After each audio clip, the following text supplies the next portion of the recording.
The day I discovered my parents had been calling me the Leech in the family group chat, I was sitting in a conference room on the 42nd floor, closing a deal worth $500,000. My phone buzzed during the presentation. I glanced down and saw the notification from Blake Family Updates. The preview text read, "Jordan's always here with their hand out. Such a Leech LOL." My father had sent it. My mother had liked it. My brother Kyle had replied with 3 laughing emojis. "I'm Jordan Blake. I'm 32 years old, a financial analyst in downtown Portland, and for the last 4 years, I've been paying every single bill in my parents' household." Before we jump back in, tell us where you're tuning in from. And if this story touches you, make sure you're subscribed because tomorrow, I've saved something extra special for you. Mortgage, utilities, insurance, medical expenses, groceries, property taxes, even my brother's car payment. They didn't just forget I was the one keeping their lights on. They convinced themselves I was the problem. And when I saw that message, something inside me that had been bending for 4 years finally snapped clean in half. I didn't confront them that day. I didn't send an angry text or demand an apology.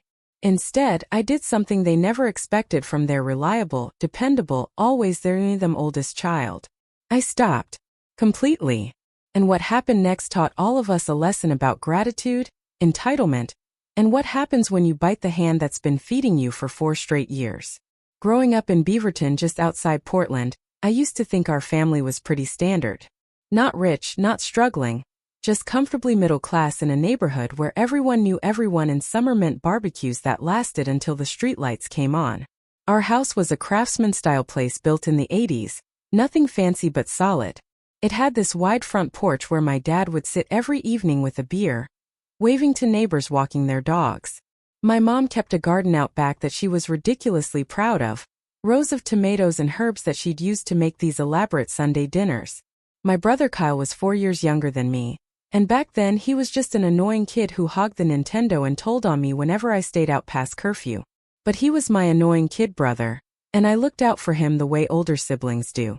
My dad, Robert Blake, everyone called him Rob, ran a successful insurance brokerage. He was the kind of guy who could sell anything to anyone, charming and confident with this booming laugh that filled whatever room he was in. He'd built his business from nothing, and he was proud of that. He'd tell the story at every family gathering about how he'd started with 1 client and a desk in our garage, and turned it into a firm with 12 employees and an office in downtown Portland. My mom, Patricia, Trish to her friends, managed a mid-size retail store at the mall. She was good at it too, the kind of manager who knew all her employees' birthdays and could defuse any customer complaint with a smile and a discount. She loved that job, loved feeling important and needed. Together they pulled in a decent income, enough that we never really wanted for anything. We weren't taking European vacations or driving luxury cars, but we were comfortable, safe, stable. I was always the responsible one. While Kyle was getting in trouble for skipping class or throwing parties when our parents were out of town, I was maintaining a 4.0 and working part-time at a bookstore to save for college. I liked order. I liked plans. I liked knowing that if I did A and B, C would follow predictably. My guidance counselor used to joke that I was 30 years old at 17. I graduated with honors, got a partial scholarship to Portland State, and majored in finance. It made sense to me. Numbers didn't lie. Numbers didn't have moods or hidden agendas. You could trust a spreadsheet in a way you couldn't always trust people. I worked 2 jobs through college, one at a coffee shop before classes and another doing data entry for a small firm on weekends. I graduated with minimal debt and a job offer from a financial services company in downtown Portland. By the time I was 25, I had my own apartment in the Pearl District, a tiny studio that cost more than it should but felt like freedom. I was making $60,000 a year, contributing to my retirement account, building an emergency fund. I was doing everything right. Kyle took a different path. He went to community college for a year, decided it wasn't for him, tried a coding boot camp, quit halfway through, then declared he was going to be a freelance consultant. None of us really knew what that meant, including Kyle. Mostly it meant he lived in our parents' basement rent-free, and picked up odd jobs that never seemed to last more than a few weeks. But he had charm, the same easy charisma our dad had, and he could talk his way into and out of anything. My parents adored him. He was their baby, their social butterfly, The one who made them laugh at dinner and remembered to call on holidays. I was the serious one, the one who had it all figured out, so I didn't need the same attention. At least that's what I told myself. Everything changed in 2019. The economy was showing cracks, and my dad's industry was one of the first to feel it. Insurance is a tough sell when people are worried about their jobs, and businesses were cutting costs everywhere they could. Dad lost 3 major clients in 2 months, then 5 more. By mid-year, he'd had to let go of most of his staff. By December, he closed the office entirely. He kept trying to work from home, cold calling and networking, but the confidence was gone. You could see it in the way he sat at the kitchen table with his laptop, shoulders hunched, making calls that went nowhere. My mother's store downsized that same year. Corporate restructuring, they called it. Her hours got cut in half, then she got let go entirely right before Christmas. They gave her 2 weeks severance and a gift card to the store. She cried for 3 days straight. Then 2020 hit, and the pandemic made everything exponentially worse. My dad couldn't meet clients face to face. My mom couldn't find work at all because retail was hemorrhaging jobs. Their savings evaporated in months. The mortgage started slipping. The property taxes went unpaid. My mom had been dealing with chronic back pain for years, but now it got worse, much worse. She needed physical therapy, medications, eventually a minor surgery. Their insurance had lapsed because they couldn't afford the premiums. The medical bills started piling up. Thousands of dollars for treatments that were supposed to help but never quite did. I watched my parents age a decade in a single year. My dad stopped shaving regularly. My mom stopped gardening. The house started to look worn down, little things like a broken gutter or peeling paint that they just couldn't afford to fix. Kyle, for his part, seemed oblivious. He was still in the basement, still talking about his next big project, still ordering takeout and buying new sneakers. I came home one weekend in late 2020, ostensibly to help my mom organize some paperwork for a disability claim. I found my dad in the garage, sitting on an overturned bucket, staring at a stack of envelopes. They were all red notices. Past due. Final warning. Disconnection imminent. He looked up when he heard me, and for the first time in my life I saw my father cry.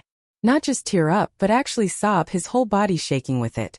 He tried to apologize, tried to explain, but he could barely get the words out. They were 3 months behind on the mortgage. The bank was starting foreclosure proceedings. The electricity had been shut off twice. They'd been using credit cards to buy groceries and had maxed them all out. My mom's medical debt alone was approaching $40,000. And Kyle, sweet, charming, useless Kyle, had no idea because they'd been protecting him from it. Just like they'd protected him from everything his whole life. I sat down on the concrete floor next to my dad and listened to the whole thing. Every missed payment, every desperate attempt to catch up, every humiliating phone call to creditors begging for more time. When he finally finished, he looked at me with this exhausted, pleading expression and said, "I don't know what to do, Jordan. I don't know how to fix this." And without even thinking, without considering what it would mean or what it would cost, I said, "I'll help. I'll figure it out." The relief on his face was immediate and overwhelming. He hugged me so hard I could barely breathe. Kept saying thank you over and over. My mom came out and joined us, and we all just sat there in the garage, holding each other like we were the last solid thing in each other's lives. That night we went through everything. I made a list of every debt, every bill, every expense. The numbers were staggering, but I was making good money by then, close to 6 figures, and I lived modestly. I could do this. I could keep them afloat until they got back on their feet. It was preparing and narrating this story took us a lot of time, so if you are enjoying it, subscribe to our channel. It means a lot to us. Now back to the story. Temporary, I told myself. Just until my dad rebuilt his client base or my mom found a new job. Just until things stabilized. But there was one condition my mother insisted on. Kyle couldn't know. She said it would humiliate him, make him feel like a failure, and he was already struggling with self-esteem after so many of his ventures had fallen through. If he knew I was supporting the family, he'd feel like he should contribute too, and that pressure might break him. She made me promise not to tell him, not to hold it over anyone's head, not to make a big deal out of it. This was just family helping family, she said. We take care of each other. That's what we do. And I believed her. I wanted to believe that this was what family meant, that love was measured in sacrifice, that being the strong one meant carrying weight so others didn't have to. So I agreed. I set up automatic payments for their mortgage. I called the utility companies and caught up their accounts, putting my card on file for future bills. I paid off the property taxes. I started covering my mom's medical expenses directly through the providers. I sent grocery money every week disguised as reimbursement for things they'd supposedly bought for me. I was careful to make it all seem anonymous or incidental, nothing that would make Kyle question where the money was coming from. What started as temporary became permanent. My dad's business never really recovered. He picked up some part-time contract work, enough to make him feel productive but nowhere near enough to live on. My mom got approved for disability, but the monthly amount barely covered her medications.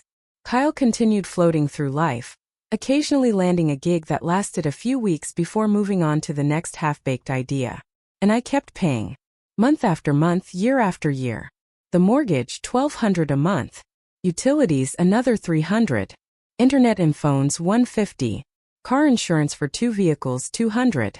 Health insurance premiums once I got them back on a plan, $800. My mom's prescriptions and copays, another $400 to $600 depending on the month. Groceries, easily $500. Property taxes twice a year, $3,000 each time. Home repairs when things broke, hundreds here and there. And then there was Kyle's car payment, $275 a month for the used sedan they'd co-signed on for him, which of course he couldn't afford to pay himself. It added up to roughly $4,800 a month, $57,600 a year. Over 4 years, I paid out over $230,000. My own life contracted around this obligation. I stopped contributing to my retirement account because I needed the cash flow. I stopped taking vacations. I stopped going out with friends as much because I couldn't afford it. I moved to a cheaper apartment to save on rent. I picked up freelance consulting work on weekends to supplement my income. I watched my savings account, which had once been growing steadily, stagnate and then shrink. I was making $140,000 a year and living like I made $40. But I didn't complain. I didn't ask for recognition. I told myself this was temporary, that eventually things would get better, that my sacrifice meant something. Every few months I'd check in with my parents, gently asking if they'd made any progress on finding more work or cutting expenses. They'd assure me they were trying, that things were tough but they were managing. They were managing because I was paying for everything, but they never quite said that out loud. Kyle, meanwhile, seemed to be thriving in his own delusional way. He upgraded his phone every year. He bought a high-end gaming PC setup for the basement. He went out to bars and restaurants, posted photos on Instagram of craft beer flights and artisan burgers. He talked constantly about his projects, his ideas, his network. He had all the trappings of success with none of the actual work or income to support it. And my parents enabled every bit of it.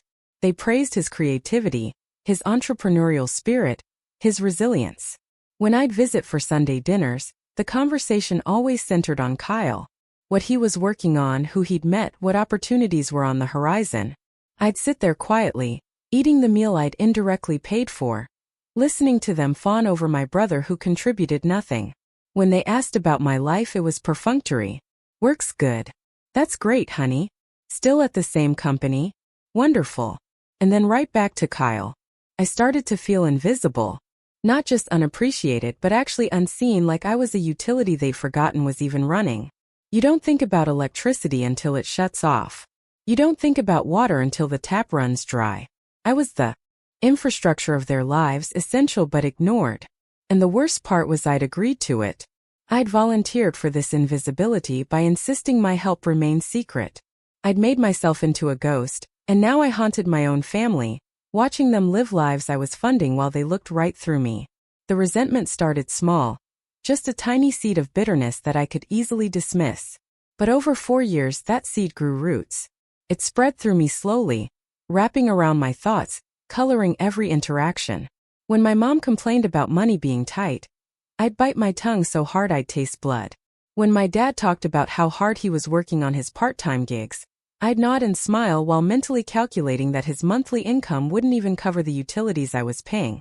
When Kyle showed up to family dinners in $100 sneakers, I'd excuse myself to the bathroom and practice deep breathing exercises to keep from screaming.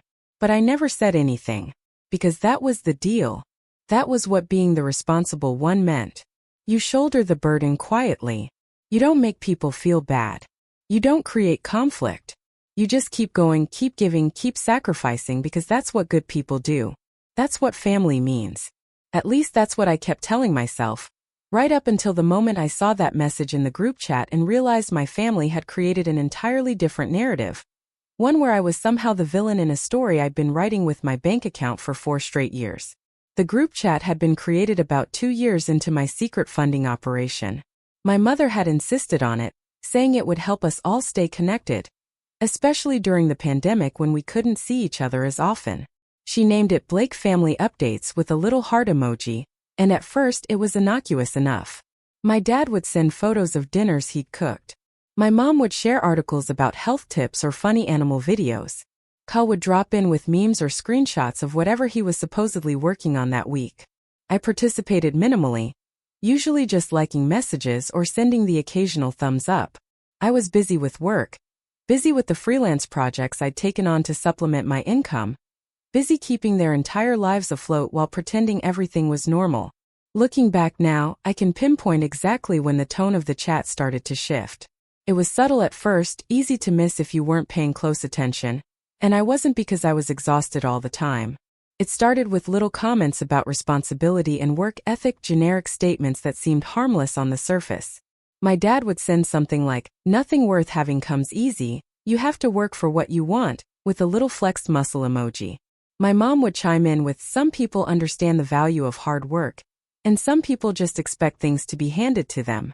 Kyle would add facts or truth, with a string of affirmative emojis.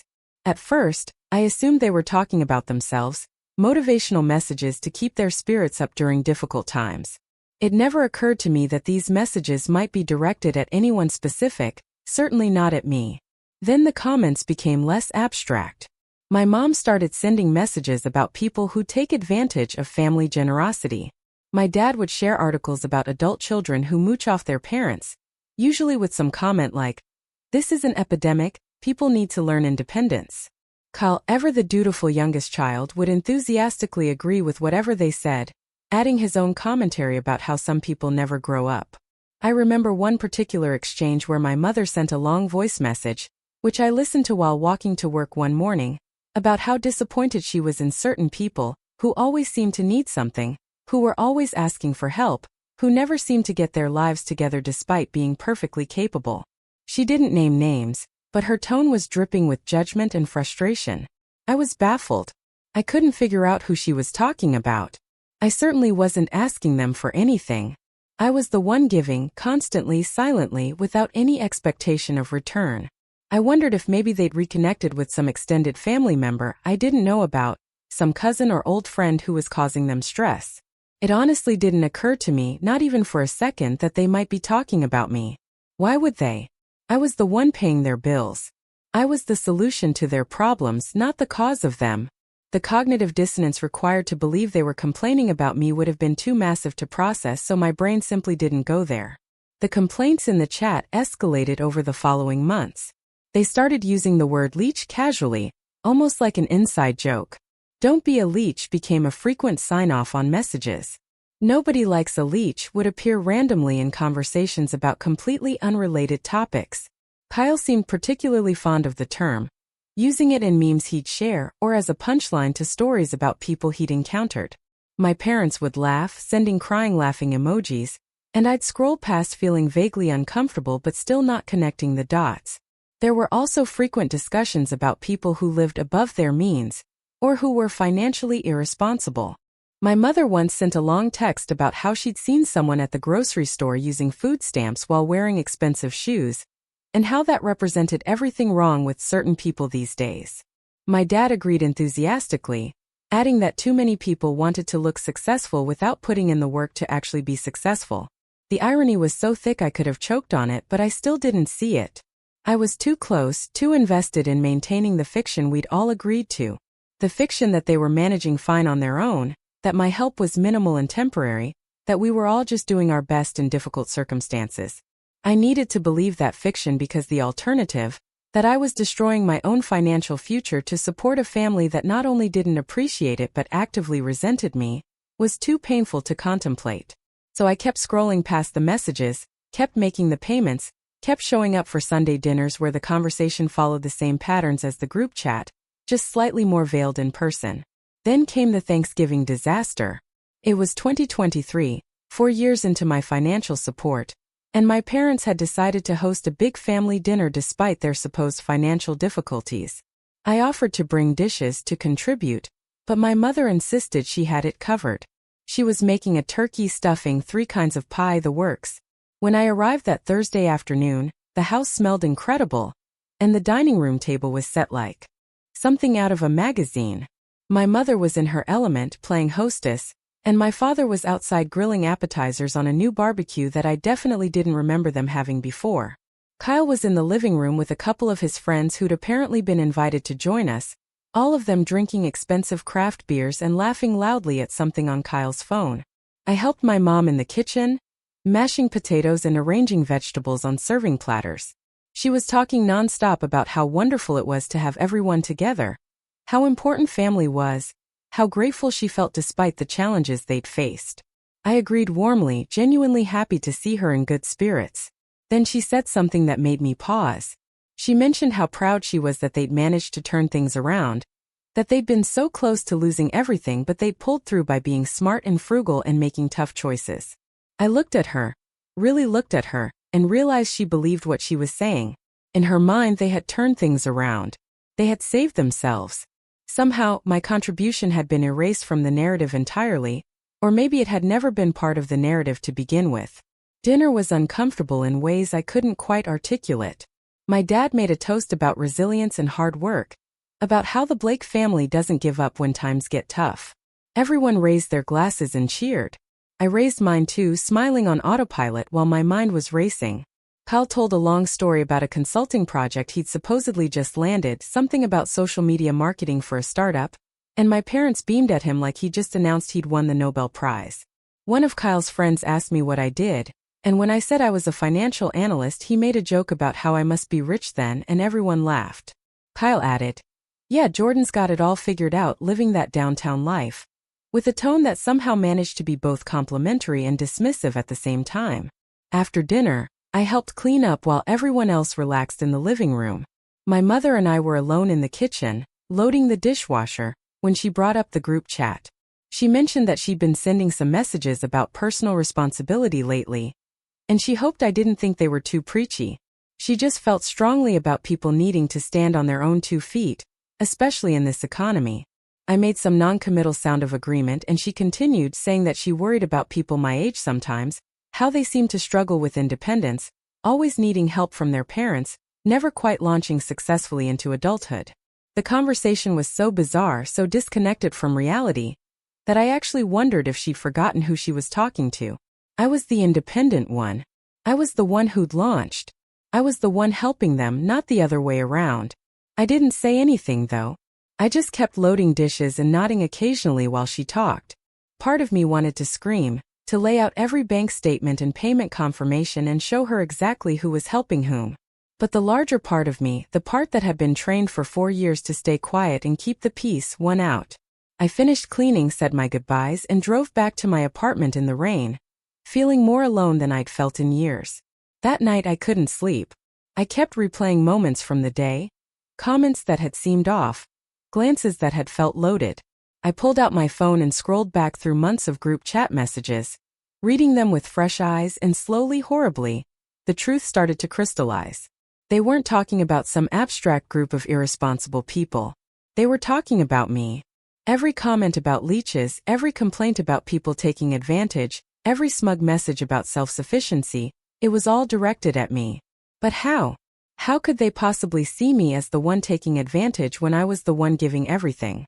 I went through my bank statements, pulling up every payment I'd made to them, or on their behalf over the past 4 years. I created a spreadsheet because that's what I do when I'm trying to make sense of chaos. I categorized everything: mortgage, utilities, medical, automotive, groceries, insurance, property taxes, miscellaneous. I added it all up and stared at the number: $234,872. That's what I'd paid for them over 4 years. My own savings account, which had once held $45,000, now held less than $6,000. My retirement account had barely grown. I was 32 years old and financially behind where I'd been at 28. I sat there in my dark apartment, rain pattering against the windows, and tried to understand how this had happened. How had I become the villain in their story? And then, slowly, pieces started fitting together. They didn't know. They couldn't know because we'd all agreed to keep it secret. But if they didn't know I was paying their bills, then in their perception, what was I doing? I'd visit for Sunday dinners and eat their food. I'd occasionally ask if I could store things at their house or use their garage. I'd sometimes shower there when my building's water was shut off for maintenance. From their perspective, I was a 32-year-old who kept coming around, using their resources, never contributing anything visible. They'd created a narrative where they were the struggling heroes keeping everything together through sheer determination. And I was the successful child who should be helping but wasn't, who instead just showed up to take advantage of their hospitality. The realization was devastating. Not because they were wrong about me, they were spectacularly wrong, but because I understood how they'd gotten there. I'd been so focused on being invisible, on not making them feel bad about accepting help, that I'd made myself into a ghost. And ghosts, as it turns out, are easy to misinterpret. They'd filled in the blank space where my contributions should have been with their own story, one that made them the heroes and me the disappointment.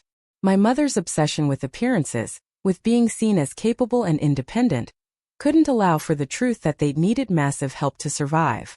So she'd rewritten history, and my father and Kyle had simply accepted her version because it was easier than acknowledging how close to the edge they'd really been. I didn't sleep at all that night. By the time the sun came up, weak and gray through Portland's perpetual cloud cover, I'd made a decision. I needed to know for sure. I needed confirmation that my suspicions were correct before I did anything drastic. So I waited. I went to work that Friday in a daze, barely able to concentrate on the quarterly reports I was supposed to be reviewing. My colleague Melissa noticed, asking if I was feeling okay, and I brushed her off with something about not sleeping well. Over the weekend, I forced myself to act normal, responding to occasional messages in the group chat with my usual neutral reactions. My dad sent a photo of leftover turkey, joking about eating sandwiches for a week. My mom shared a Black Friday sale ad. Kyle posted a selfie with one of his friends, both of them holding shopping bags from Nike, captioned, "Treat yourself." On Monday, I went back to work and threw myself into my job. I had a major presentation that week, a portfolio analysis for a client considering a significant investment. The work was complex and engaging, requiring all my analytical skills and attention. It was a relief to focus on something concrete, something where the numbers told a clear story and there were right answers. The presentation was scheduled for Wednesday morning, and I spent 2 full days preparing, building models, creating visualizations, rehearsing my talking points. By Wednesday, I felt ready. I felt in control. I felt like myself again, competent and capable and useful in a way that had nothing to do with my family. The presentation was in our main conference room on the 42nd floor, floor-to-ceiling windows overlooking downtown Portland and the hills beyond. There were 8 people in the room, including our firm's senior partners and the client's investment team. I walked them through the analysis, explaining risk factors and growth projections, answering questions with the kind of confident precision that had earned me my reputation at the firm. It was going perfectly. I was in the middle of explaining a particularly complex hedge strategy when my phone, which I'd set to silent but left face up on the table out of habit, lit up with a notification. I glanced at it reflexively, not meaning to actually read it, just checking if it was something urgent. The preview text was visible from where I stood. It was from the Blake Family Updates group chat. My father had sent a message. "Jordan's always here with their hand out, such a leech, lol." I stopped mid-sentence. One of the partners asked if I was all right. I nodded, but I'd lost my train of thought completely. I fumbled for a moment, looking at my slides, trying to remember what point I'd been making. Someone kindly prompted me and I managed to continue, but I was on autopilot now, my mind spinning. I finished the presentation mechanically, answered the remaining questions, and somehow made it through without falling apart. The client seemed satisfied. The partners congratulated me on a job well done. I smiled and thanked them and excused myself as soon as I could, walking stiffly back to my office, I closed the door, sat down at my desk, and opened the group chat on my phone.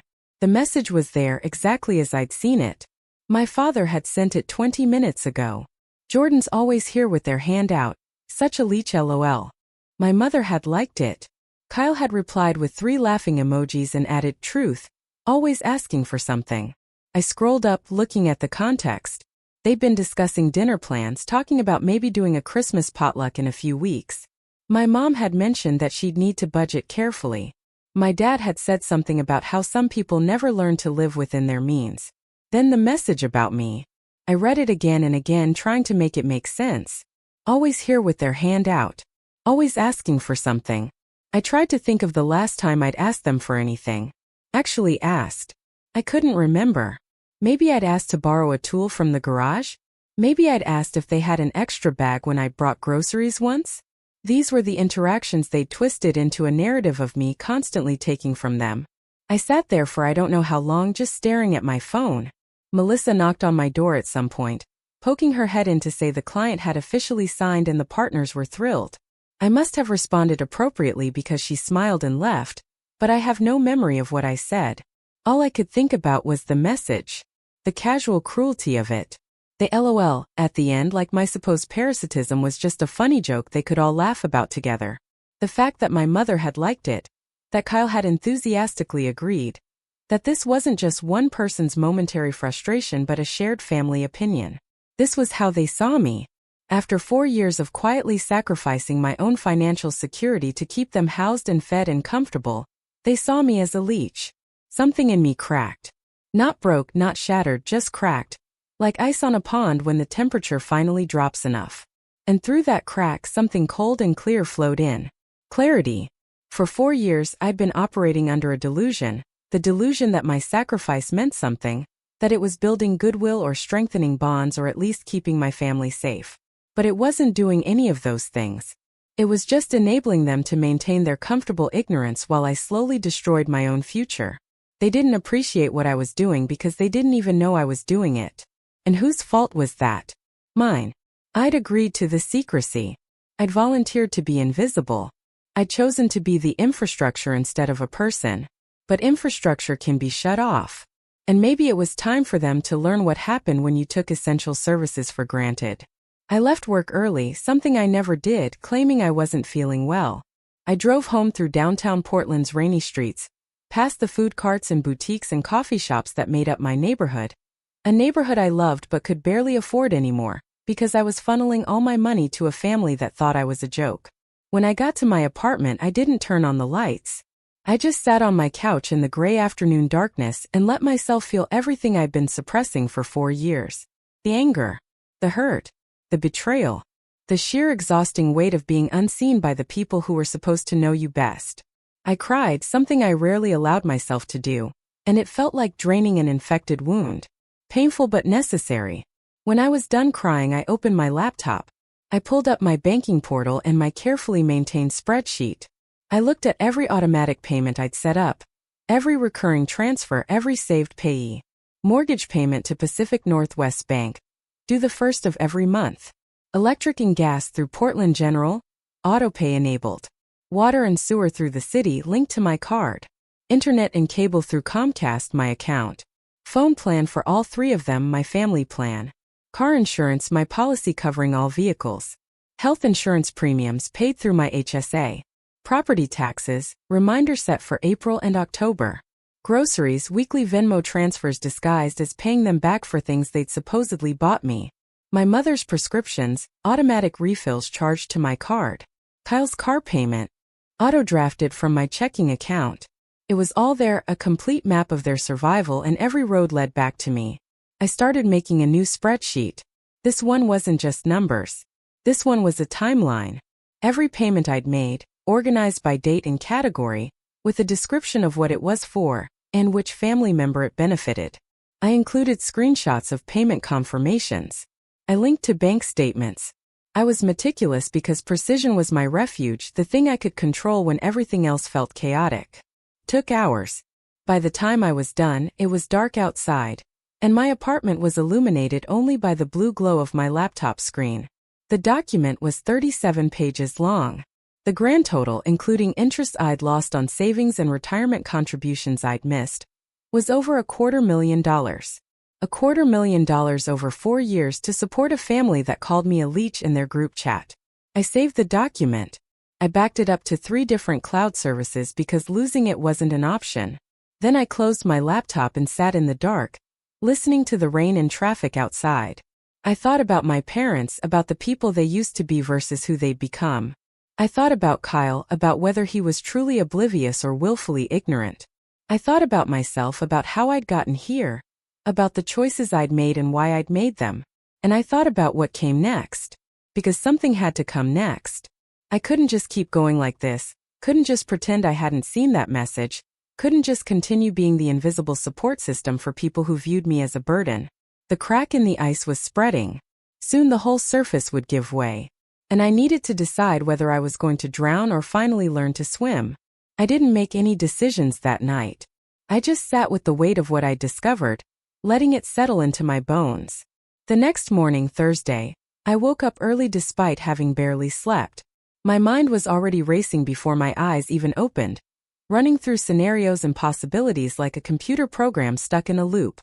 I got ready for work mechanically, going through the motions of showering and dressing and making coffee without really being present for any of it.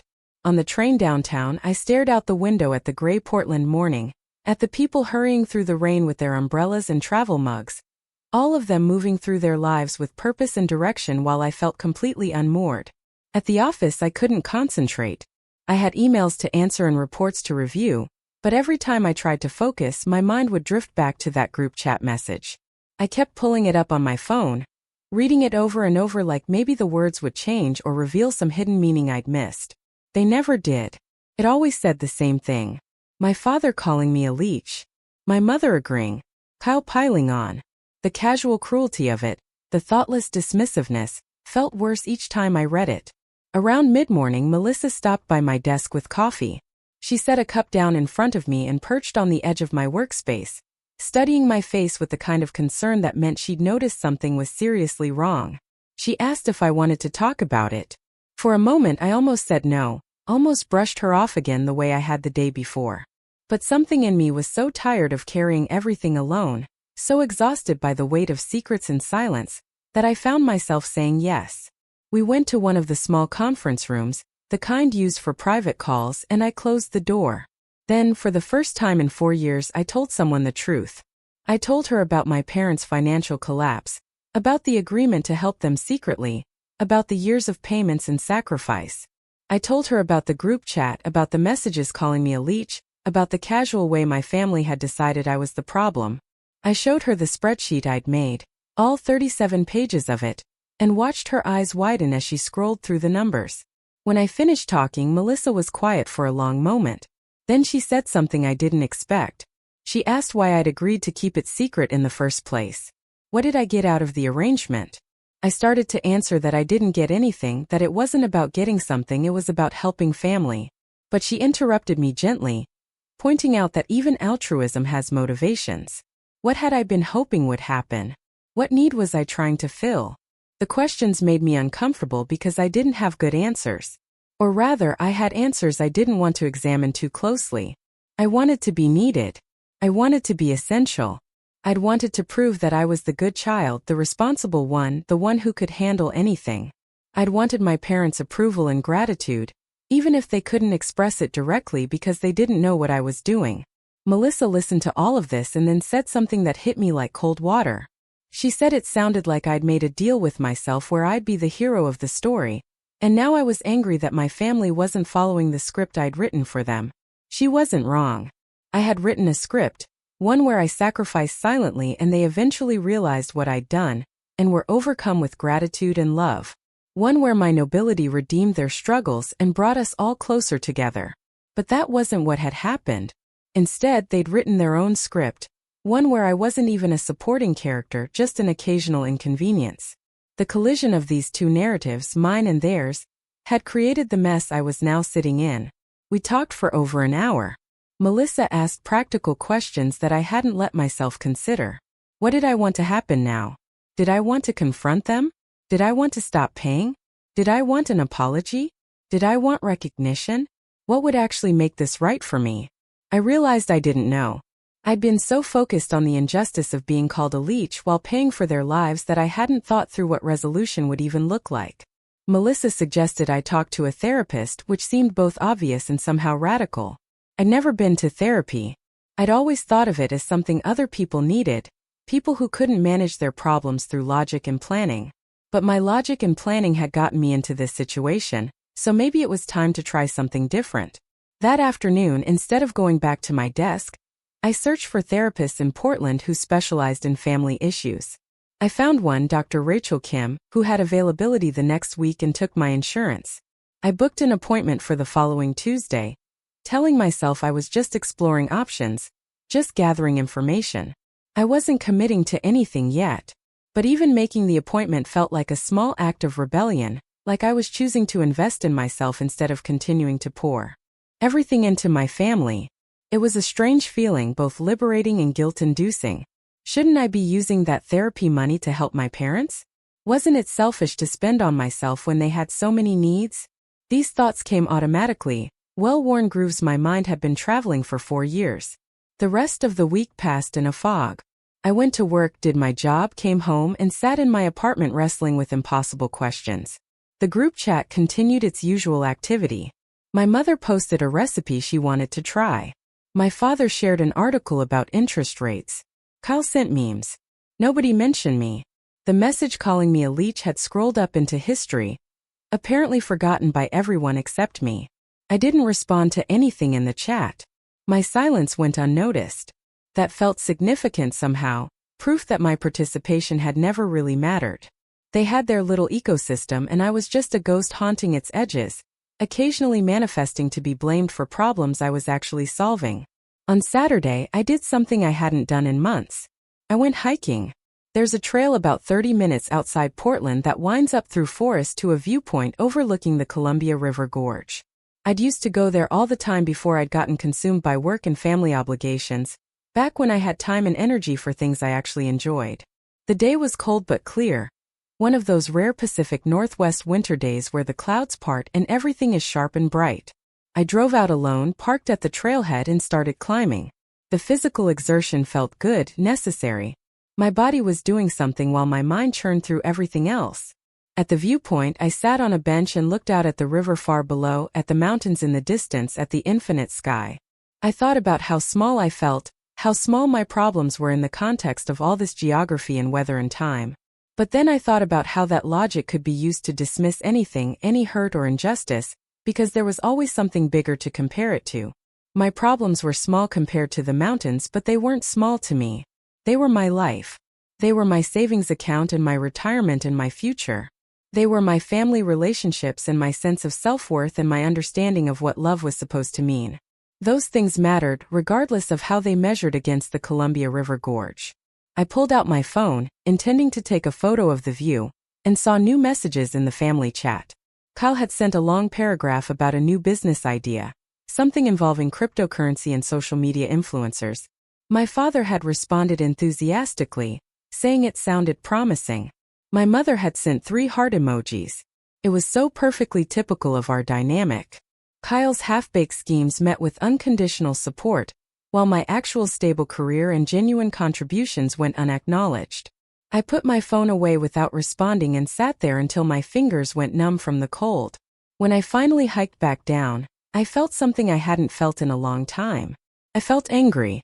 Not the dull resentment I'd been carrying, but actual clean, sharp anger. They had no right. No right to my money, no right to my sacrifice, and certainly no right to call me a leech while they lived off my labor. By the time I got home, the anger had crystallized into something more focused. Determination. I spent Sunday researching. I looked up tenant rights and mortgage obligations. I reviewed the legal relationship between adult children and parents. I confirmed what I already suspected. I had no legal obligation to support them. Every payment I'd made had been voluntary. I could stop at any time without legal consequences. The mortgage was in their names only. The utilities were their accounts, even though my card was on file for payment. The car loan was co-signed by them and Kyle. I was attached to all of it by choice, not by law.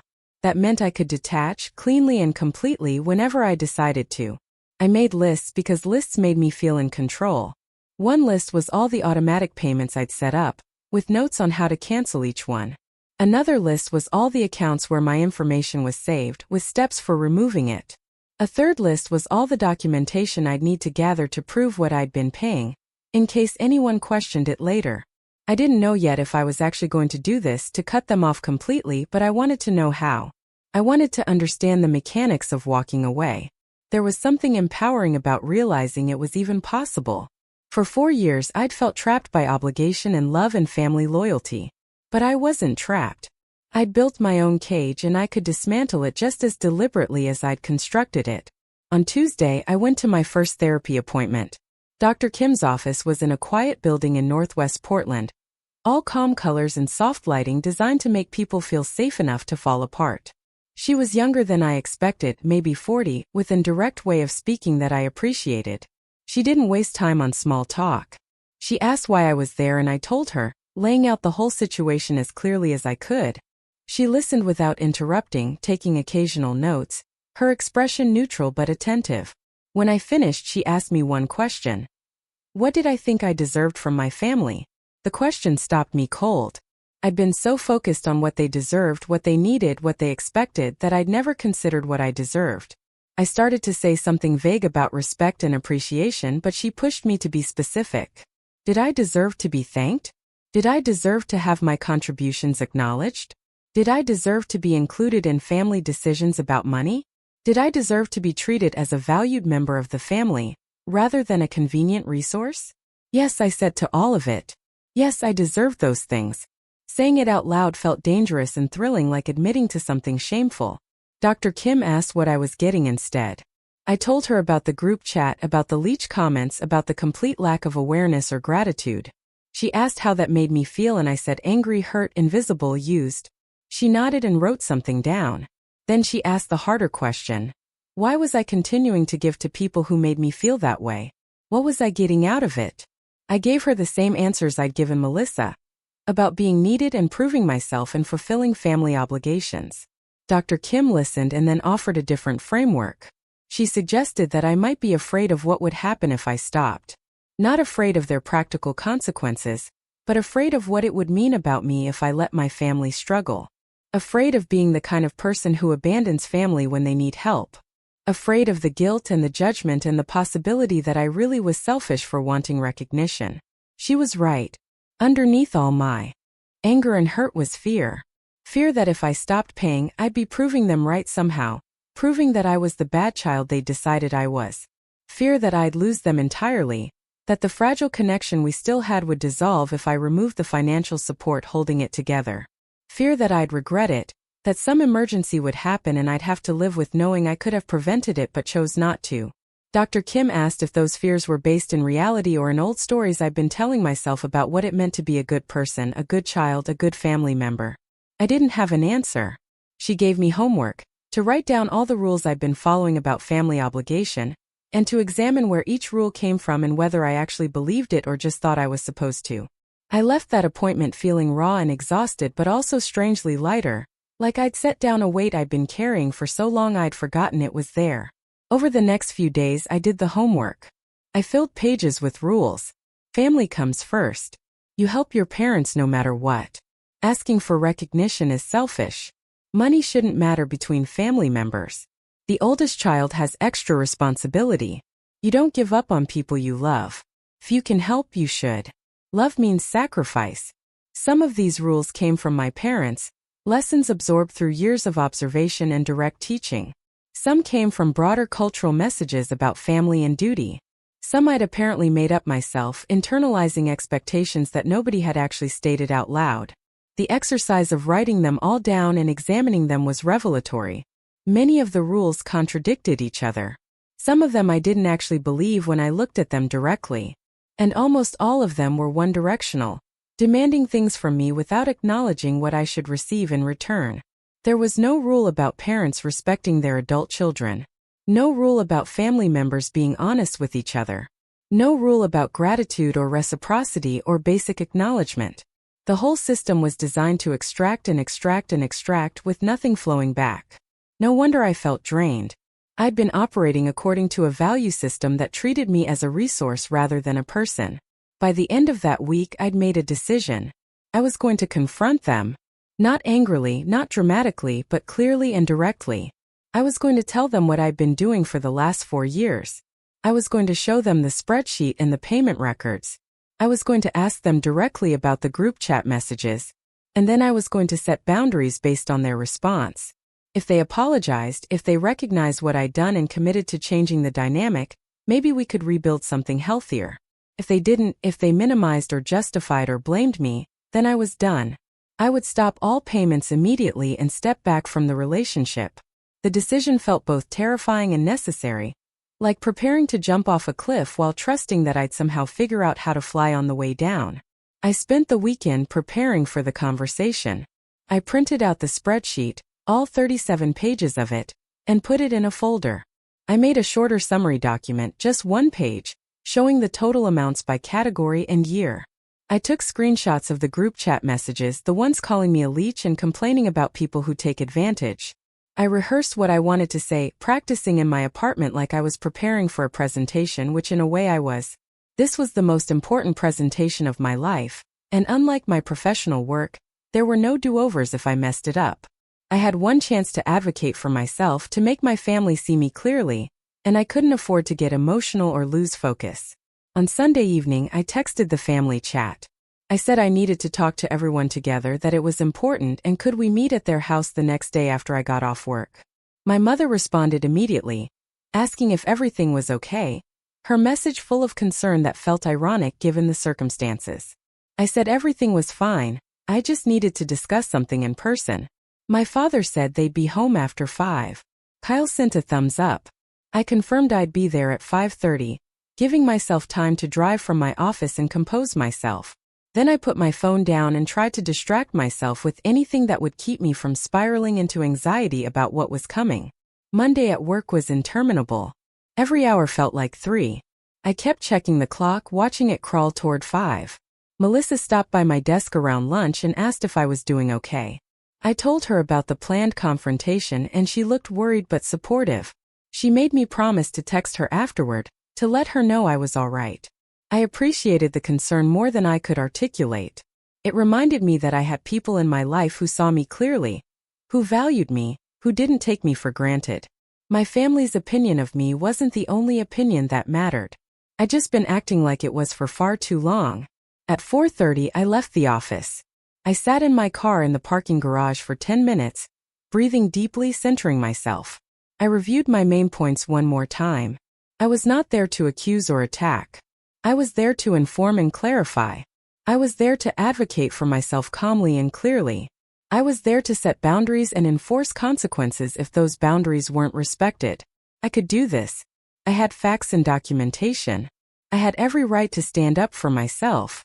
The scared voice in my head that said I was being dramatic or selfish or cruel was wrong.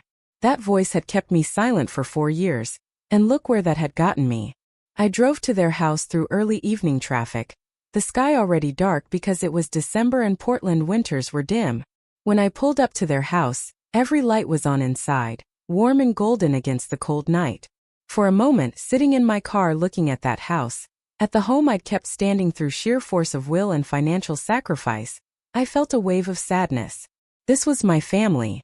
These were people I loved. And I was about to blow up whatever fragile peace we'd maintained. But that peace was built on lies and silence, on me erasing myself to make them comfortable. It wasn't real peace. It was just the absence of honest conflict. And if we couldn't survive honesty, then maybe we didn't deserve to survive at all. I gathered my folder of documents, took one more deep breath and got out of the car. The rain had started again, light and cold. I walked up to the front door, the same door I'd walked through 1,000 times, and knocked instead of just walking in. My mother answered, smiling, asking why I was knocking like a stranger. I smiled back and said I didn't know, just felt right. She ushered me inside, taking my coat, asking if I wanted coffee or tea. I said no thank you, I was fine. My father was in the living room, sitting in his usual chair. Kyle was sprawled on the couch, phone in hand, barely looking up when I entered.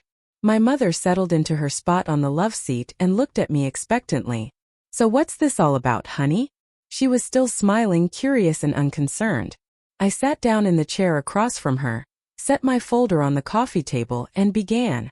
I said I needed to tell them something I should have told them a long time ago, and I needed them to listen without interrupting until I was done. My father frowned slightly, the first hint that this wasn't going to be a casual conversation. My mother's smile faded. Kyle finally put his phone down, and I started talking. I told them everything. I started at the beginning, with that day in the garage 4 years ago when I'd found my father crying over bills he couldn't pay. I described the agreement we'd made, the promise to help secretly so that Kyle wouldn't feel pressured or embarrassed. I walked through the progression of my support, how it had expanded from a few payments to covering essentially every major expense in their lives. I kept my voice steady and factual, treating it like a work presentation, because emotion would only derail what needed to be a clear transmission of information. My mother's face went pale about 3 minutes in. My father had gone very still, his hands gripping the armrests of his chair. Kyle sat up straight, his expression shifting from confused to something I couldn't quite read. I opened the folder and pulled out the one-page summary. I passed copies to each of them. Mortgage payments over 4 years, $57,600. Utilities including electric, gas, water, internet and phones $14,400. Property taxes $24,000. Medical expenses including insurance premiums, prescriptions and co-pays for my mother $73,800. Groceries and household supplies $24,000. Car insurance for 2 vehicles $9,600. Kyle's car payment $13,200. Miscellaneous expenses including home repairs, clothing and various other needs $18,272. Grand total $234,872. The silence that followed was absolute. I could hear the rain against the windows, the hum of the refrigerator in the kitchen, the sound of my own breathing. Nobody moved. My mother was staring at the paper in her hand like it was written in a foreign language. My father's face had gone from pale to red, that particular shade that meant he was experiencing some powerful emotion he didn't know how to express. Kyle was looking between the paper and me, his mouth slightly open. I let the silence sit for a moment, let the numbers sink in. Then I continued. I explained how I'd structured the payments to be invisible, how I'd worked extra freelance jobs to maintain the cash flow, how I depleted my own savings and stopped contributing to my retirement. I described living in a cheaper apartment than I could afford, skipping vacations, turning down social invitations because I couldn't spare the money. I told them about the spreadsheet I kept, the meticulous records I'd maintained, the way I'd organized my entire financial life around keeping them afloat. I was still calm, still measured, but I could feel emotion building in my chest like water behind a dam. Not yet, I told myself. Get through the facts first. My mother was the first to speak. Her voice came out strangled and small. "Jordan, I had no idea. I thought you were doing fine, that you were just living your life." I nodded. "I know you didn't know. That was the agreement. But that brings me to the second thing I need to address." I pulled out my phone and opened the group chat. I scrolled to the message from the previous week, the one that had started all of this. I read it aloud. "Jordan's always here with their hand out, such a Leech lol." My father's words. My mother had liked it. Kyle had agreed enthusiastically. The reaction was immediate and visceral. My mother gasped, actually putting her hand over her mouth. My father's face went from red to ashen. Kyle said, "Oh shit," under his breath. I scrolled further back, reading more messages. The complaints about people who take advantage of family. The jokes about leeches. The smug comments about self-sufficiency and hard work. I read them in the same neutral tone like I was reading a weather report, but each word landed in the room like a physical blow. When I finished, I looked up at them. "For 4 years I've paid for everything in this house. And somehow, in that same period, you convinced yourselves that I'm the one taking advantage. I need you to explain that to me." My father tried first. His voice was rough, defensive. "We didn't mean you specifically, Jordan. Those messages we were just venting about things in general." I cut him off, something I'd never done before. "Dad, the message literally says my name. Jordan's always here with their hand out. That's not general venting. That's about me. And I want to know what you think I've been asking you for. What have I taken from you? He couldn't answer. He opened his mouth several times but no words came out. He looked to my mother for help but she was staring at the floor, tears running down her face silently. Kyle spoke next, and his voice had none of its usual casual confidence. I thought you were doing really well. You have the fancy job downtown, the apartment in the Pearl District. When you'd come over, you'd eat dinner here. Sometimes you'd ask to use the garage or shower here when your building had maintenance. We thought you were just taking advantage of having a family home base while you lived your successful life. The words hung in the air. They'd constructed an entire narrative based on surface observations, never questioning where the money was actually coming from, never wondering how their bills were getting paid. I felt something crack inside me, that dam I'd been holding back. My voice stayed level but there was steel in it now. Let me make sure I understand. I pay your mortgage so you have a roof over your heads. I pay your utilities so you have heat and light. I pay for your food so you don't go hungry. I pay for Mom's medication so she's not in constant pain. I pay for your property taxes so the county doesn't seize your house. I pay for Kyle's car so he has transportation. And because I occasionally ate a meal here or used your shower once every few months, you decided I was a leech? My mother was sobbing now, full body shaking sobs. She kept trying to say something but couldn't get words out. My father had his head in his hands. Kyle looked like he wanted to disappear into the couch. I felt no satisfaction in their distress. If anything, I felt empty. This was it, the moment I'd been building toward, and it wasn't cathartic or empowering. It was just sad. These were people I loved, and I'd just shown them the ugliest truth about themselves. They'd been cruel without even realizing it, wrapped up so completely in their own narrative that they'd made me the villain of a story where I was actually the only thing standing between them and complete financial collapse. My father finally looked up. His eyes were wet. Jordan, there's no excuse. We've been unconscionably blind. I thought I was holding things together with my part-time work. I thought we were managing. I had no idea you were carrying all of this. The pain in his voice was real, and part of me wanted to comfort him, to tell him it was okay, to fall back into the pattern of making everyone else feel better at my own expense. But I held firm. That's not quite accurate, Dad. You did know at the beginning. You knew when you asked me to help 4 years ago. You just stopped thinking about it. It became so normal, so expected, that it became invisible. My mother had collected herself enough to speak through her tears. You told me you'd help a little. I thought you meant a few hundred a month, maybe paying one utility bill. I didn't know it was everything. I never would have asked you to sacrifice your own future like this. I looked at her steadily. You didn't ask, Mom. But you also didn't question how your bills were getting paid when Dad's income dried up, and yours disappeared. You didn't wonder where the mortgage money came from month after month. You didn't question how you could afford all of Mom's prescriptions.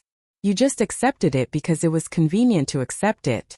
Kyle jumped in, his voice cracking. I really didn't know, Jordan. I swear I didn't know you were paying for my car. If I'd known, I would have done something different. I turned to him, my younger brother, 28 years old and still living in his parents' basement while I paid his car note. Would you have, Kyle? Would you have gotten a real job? Would you have contributed to the household? Or would you have just felt guilty while continuing to do exactly what you've been doing? He didn't answer because we both knew the truth. I took a breath and moved to the final part of what I needed to say. I'm stopping all payments immediately. I've already gone through my bank accounts and canceled every automatic payment, every scheduled transfer, every saved payment method. As of tonight, you're on your own financially. The statement landed like a bomb. My mother made a sound like she'd been physically struck. My father's expression shifted through several emotions rapidly: shock and fear and something that might have been anger. Kyle just stared at me. But I wasn't done. I continued, explaining what this meant practically. The mortgage payment was due in a week. They'd need to figure out how to cover it or contact the bank about modification options. The utility bills would start arriving in their names with their own payment responsibility. My mother's prescriptions would need to be paid out of pocket or through whatever insurance they could secure. Kyle's car payment was his problem now. I wasn't being cruel, I explained. I was establishing basic adult expectations. They were responsible for their own lives, their own choices, their own finances. I'd been shielding them from reality for 4 years, and that had helped no one. My father found his voice, and there was an edge of desperation in it. Jordan, please, you can't just cut us off like this. We'll lose the house. We'll lose everything. I felt that old familiar pull, the instinct to fix and rescue and take care of them. But I'd done my therapy homework. I knew where that instinct came from, and I knew it wasn't serving me. You might lose the house, I acknowledged. That's a real possibility. But it's your house, Dad. It's your responsibility. And you have options. You can sell it and downsize. You can find renters for part of it. You can both find full-time work. Kyle can contribute to household expenses. You can apply for assistance programs. You can make hard choices. Those were always the options. I just let you avoid them for 4 years. My mother was shaking her head frantically. But what about my medications? What about my health? I can't just stop my treatments. I felt the guilt knife twist, but I kept my voice firm. You'll need to work with your doctors on payment plans, apply for pharmaceutical assistance programs, look into generic alternatives. There are options, Mom. They're not easy options, but they exist. What's not an option anymore is me funding your entire life while you call me a leech behind my back. The harshness of the final statement was intentional.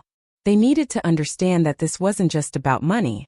It was about respect, about basic human decency, about the fact that you don't get to benefit from someone's sacrifice while simultaneously mocking them for it. Kyle tried a different approach, his voice small. What can we do to fix this? What do you want from us? I almost laughed at the question. What did I want? I wanted 4 years back. I wanted the savings I'd depleted. I wanted the retirement contributions I'd missed. I wanted the experiences I'd skipped. I wanted a family that saw me clearly and valued me appropriately. But none of that was possible now. So I told him what I actually wanted, the only thing that was still achievable. I want you to stand on your own. I want you to figure out how to be adults without me propping you up. And I want you to understand that you're not entitled to my money, my time, or my sacrifice just because we're related. My father tried one more time. What if we apologize? What if we acknowledge what you've done and commit to doing better? Would you reconsider? I'd anticipated this question. It was the one that would be hardest to answer because part of me desperately wanted to believe that an apology could fix this, that recognition could make the last 4 years meaningful. But I'd learned something through all of this. I'd learned that I'd been using my sacrifice as a way to avoid dealing with our family's actual problems, our actual dysfunction. Continuing to pay would just mean continuing to avoid. I told him that an apology would be a start, but it wouldn't change my decision about the money. I needed to see them actually take responsibility for their own lives before I could consider any kind of financial help again. And even then it would be different. It would be transparent, negotiated, limited in scope and duration. It would never again be the blank check of support I'd been providing. They needed to prove they could stand without me. And I needed to learn how to stop being their crutch. This was as much about breaking my own patterns as it was about establishing their accountability. The conversation continued for another hour, circling through various stages of grief and bargaining.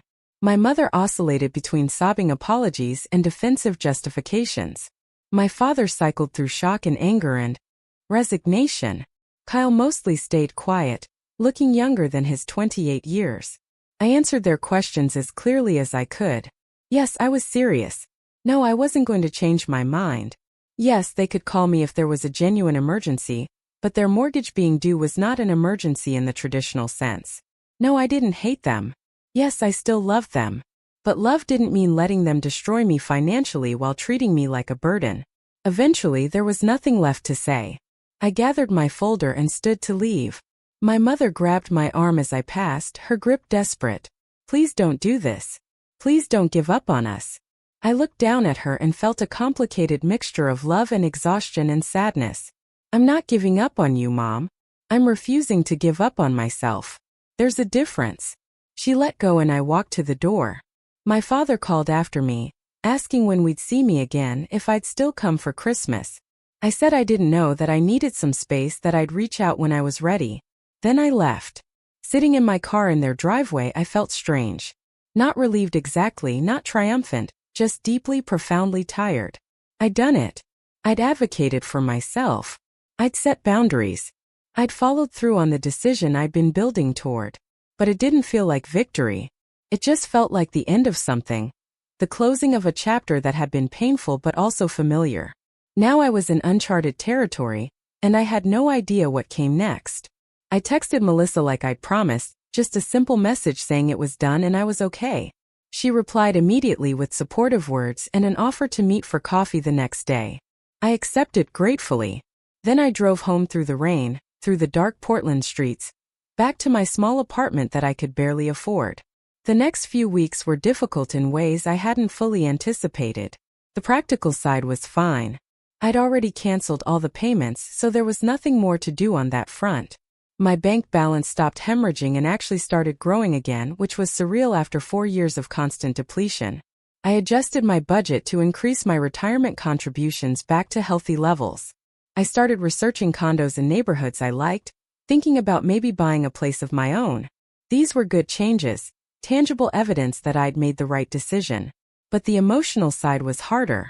I felt guilty constantly, a low-grade anxiety that maybe I'd been too harsh, maybe I should have given them more warning, maybe they were truly suffering and it was my fault. My therapist, Dr. Kim, helped me work through these feelings in our sessions. She pointed out that my family had been given 4 years of support and had used that time not to build stability, but to maintain comfortable complacency. She reminded me that I'd been clear in the conversation about why I was stopping. She challenged my belief that I was responsible for their feelings and their choices. Slowly, over multiple sessions, I started to internalize what she was teaching me. I was not responsible for fixing my family. I was not obligated to sacrifice my future for their present. Setting boundaries did not make me cruel or selfish. It made me someone who valued myself as much as I valued others. My family reached out sporadically during this period.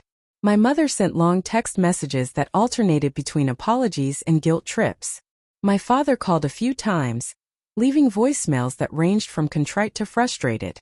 Kyle sent occasional memes with no comment, his way of testing if we were still in contact. I responded minimally, brief acknowledgments that I'd received their messages, but wasn't ready for extended conversation. I wasn't punishing them despite what they might have thought. I genuinely needed space to rebuild my sense of self outside of my role as their financial support system. About 6 weeks after the confrontation, my mother called from a number I didn't recognize. When I answered, her voice was different, calmer, less frantic. She asked if we could meet for coffee, just the two of us, no agenda. I was hesitant, but something in her tone made me say yes. We met at a small cafe in southeast Portland, neutral territory far from either of our homes. When I arrived, she was already there, looking older and thinner than I remembered. She brought a folder of her own, which made me nervous. But when she opened it, it wasn't accusations or demands. It was paperwork showing that she'd applied for pharmaceutical assistance programs and had gotten several of her medications covered. She'd also found a part-time position at a local library, just 15 hours a week, but it was something. She showed me the acceptance letter with tentative pride. My father had apparently taken a second part-time job doing consulting work for his old industry contacts, she told me. Between his 2 jobs, he was making enough to cover about half their expenses. They'd listed the house with a realtor and gotten an offer for more than they expected. They were planning to take the equity and move into a modest apartment, something they could actually afford. Kyle had found a job, a real one with a regular paycheck, doing tech support for a software company. He was moving into a shared apartment with 2 roommates. It wasn't glamorous, but it was forward motion. She told me all of this without asking for anything, without expecting praise or forgiveness. She just wanted me to know that they were doing what I'd asked, standing on their own feet. Then she apologized, really apologized, not for the situation in general but for specific things. For the group chat messages. For taking my support for granted. For creating a narrative where I was the problem instead of the solution. For not seeing me clearly. For failing me as a parent. Her apology was specific and accountable, and I could tell she'd been thinking about this deeply, maybe working through it with her own therapist. I listened and felt some of the hardness in my chest start to soften. I didn't immediately say everything was forgiven or rush to restore our relationship to what it had been. But I thanked her for the apology and acknowledged that I could see the effort she was making. We talked for over an hour about everything that had happened, about the family dynamics that had led to this crisis, about the ways we'd all failed each other. It wasn't comfortable conversation, but it was real in a way our family conversations had never been. When we parted, she hugged me carefully, like she wasn't sure she had permission, and I hugged her back. It wasn't resolution, but it was a beginning. Over the following months, I slowly rebuilt relationships with my family members on new terms. I met my father for lunch occasionally, conversations where we talked about his work and his plans without any mention of money. I went to see Kyle's new apartment and felt proud of him for taking this step toward independence, even if it was years later than it should have been. My mother and I established a weekly phone call, brief check-ins where we talked about our lives without the weight of financial obligation hanging over every word. It wasn't the family I'd had before, but it was better because it was honest. We were relating to each other as people rather than as roles in a dysfunctional system. I also rebuilt my own life in ways I'd neglected for years. I bought a small condo in a neighborhood I loved, a place with windows facing west toward the mountains. I took a long weekend trip to the coast, just me and a stack of books, the first vacation I'd taken in years. I invested in professional development courses that helped me advance even further in my career. I started dating again, something I put on hold because I hadn't had the emotional energy or financial freedom for a relationship. I joined a hiking group and made new friends who knew nothing about my family drama, who just saw me as Jordan the person rather than Jordan the family ATM. A year after the confrontation, my family threw a small gathering to celebrate my father's 65th birthday. It was at my parents' new apartment, a 2-bedroom place that was clean and manageable, and actually within their budget. Kyle brought his girlfriend, someone he'd met at his job who seemed smart and grounded. My mother had cooked a simple meal that didn't try to be more than it was. We ate and talked and laughed, and something about it felt fundamentally different from the dinners we'd had before. There was no undercurrent of tension, no unspoken resentment, no sense that some people were carrying weight others couldn't see. We were just a family, flawed and imperfect but trying. Toward the end of the evening, my father asked to speak to me privately. We went out onto the apartment's small balcony, and he told me that the sale of the house had gone through and they'd paid off all their debts. They were starting fresh with no mortgage, no credit card balances, no outstanding medical bills. He'd put some of the remaining equity into a retirement account and some into an emergency fund. He said he wanted me to know that they were stable now, that they'd learned to live within their means, and that they'd never again take my help for granted because they weren't going to need it. He thanked me for forcing them to grow up, even though it had been painful. Then he said something that surprised me. He said he was proud of me for standing up for myself, that it had taken courage he wasn't sure he would have had in my position. I realized standing there on that balcony, looking out at the Portland skyline lit up against the night sky, that I'd been waiting for 4 years to hear my father say he was proud of me. I'd thought I needed to earn it through sacrifice and support and silent suffering. But the moment I actually heard those words, they came not because of what I'd given but because of what I'd finally refused to give. He was proud of me for setting boundaries, for valuing myself, for doing the hard thing even when it hurt. That version of pride meant something in a way the version I'd been chasing never could have. Now, almost 2 years after that confrontation in my parents' living room, I can look back and see it as the turning point it was. Not just in my relationship with my family, though that certainly changed, but in my relationship with myself. I learned that I'm allowed to have limits. I learned that love doesn't require self-destruction. I learned that the people who truly care about you will respect your boundaries rather than resenting them. I learned that sometimes the most loving thing you can do is stop enabling someone else's dysfunction, even if they can't see it that way at first. Most importantly, I learned that I'm worth protecting, that my future and my well-being matter just as much as anyone else's. My family still has struggles. My mother still has health issues. My father still worries about money. Kyle still has moments of directionless uncertainty. But these are their struggles to navigate, not mine to solve. I support them now in ways that don't cost me my own stability, listening when they need to talk, celebrating their victories, offering advice when asked. It's a healthier dynamic than we've ever had, built on mutual respect rather than unspoken obligation and hidden resentment. We're not perfect, but we're honest, and that's worth more than all the money I spent trying to buy a closeness that can't be purchased. If there's anyone reading this who sees themselves in my story, who's been giving and giving until they're empty while the people they're helping take them for granted, I want you to hear this. You are not responsible for other people's lives. You are not obligated to set yourself on fire to keep others warm. And you are not selfish for wanting to be seen, appreciated, and respected for what you give. Sometimes the people we love most need us to stop saving them so they can learn to save themselves. It's hard and it hurts and it feels wrong every step of the way.